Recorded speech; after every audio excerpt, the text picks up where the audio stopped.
Welcome to those who've just joined us. This is All Angles on eNCA. Now, infant formula companies want to make you feel like a bad parent if your baby cries at night.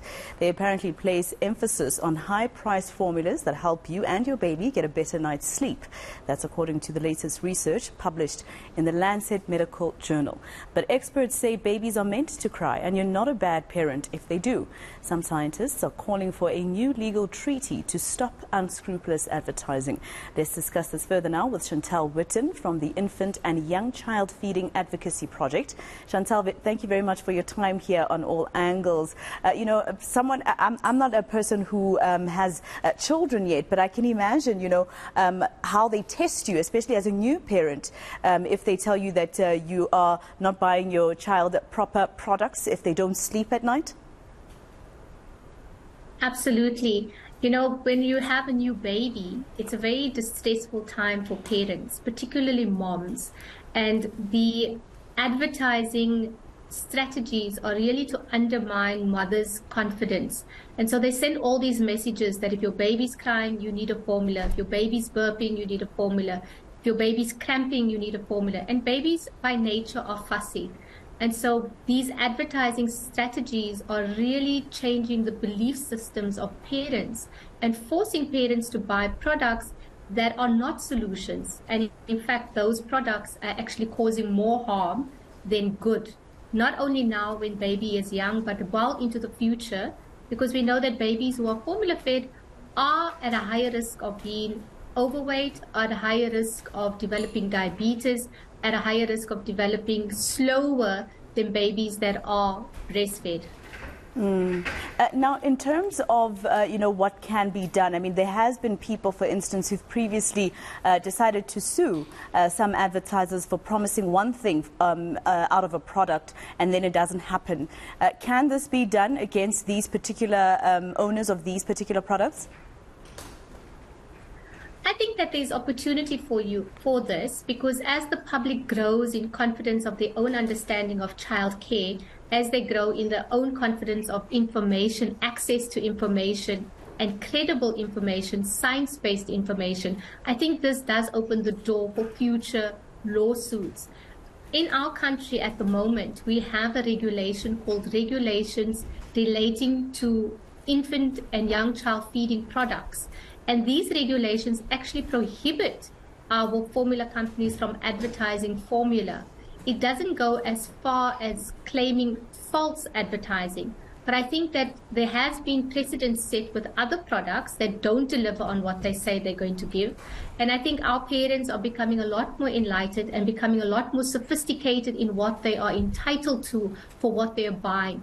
As you so rightly said, the formula companies are promoting their premier products, and these premier products are no different to any of the other products. And so I think you raise a very important question that we should all be thinking about. False advertising is a problem in the infant formula industry.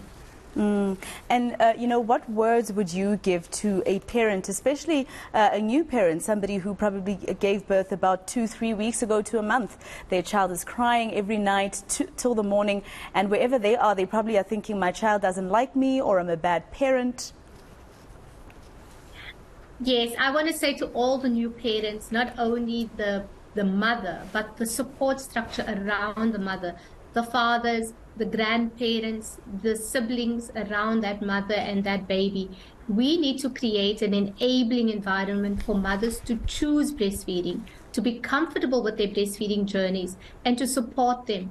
We need to stop telling moms that they're not good enough, that they are, they're not doing the best for their babies, because we know that breastfeeding is the best. And for those crying babies and for those moms that are in distress at the moment, please place your baby skin to skin on your chest. The more skin to skin you place your baby, the more comforting it is for the baby. The baby is regulated with your own emotions. You are able to breastfeed anytime, all the time, because the baby is with you.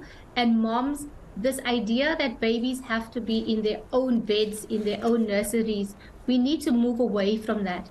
As mammals, we know that babies need care. They are not well developed, they are immature, and they need the safety and the comfort of the parent. So moms and babies need to be kept together. All right. Just lastly, Chantell, a lot of people, or rather Lancet has also reminded mothers that actually the best way to feed your newborn is by your natural breast milk instead of these formulas. But what about those mothers who, for instance, for some reason can't breastfeed? Maybe a doctor has told them that it would be too dangerous because they were ill or the baby won't latch, etc. What about those mothers?